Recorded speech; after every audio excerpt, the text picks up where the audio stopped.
உங்க வீட்ல சிக்கன் வாங்குனீங்கன்னா, இப்படி ஒரு தடவ ட்ரை பண்ணி பாருங்க.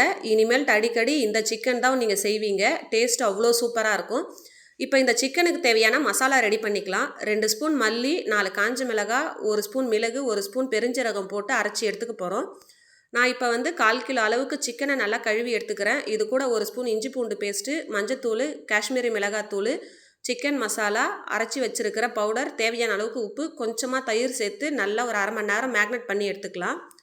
இப்ப நான் வந்து ஒரு வாணல்ல 2 ஸ்பூன் ஆயில் சேர்த்து, ஒரு சின்ன துண்டு பட்டை, லவங்கம் சேர்த்து, ஒரு பெரிய வெங்காயம் கட் பண்ணி சேர்த்துக்கிறேன். வெங்காயம் கண்ணாடி பதம் வந்ததுக்கப்புறம் நம்ம மேக்னேட் பண்ணி வச்சிருக்கிற சிக்கனை சேர்த்துக்கலாம். நம்ம இதில் வந்து தண்ணி எதுவும் சேர்க்கணும்னு அவசியம் இல்லை. இந்த சிக்கன்ல இருந்து வர்ற தண்ணியே போதும், சூப்பராக வெந்துடும்.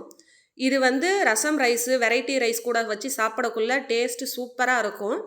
இப்போ இது கூட சின்ன சைஸ் தக்காளியும் ஒரு பச்சை மிளகாவும் சேர்த்தோன்னா நம்மளோட தாவூத் ஸ்டைல் சிக்கன் ரெடி ஆயிடுச்சு. நீங்களும் ட்ரை பண்ணி பாருங்கள்.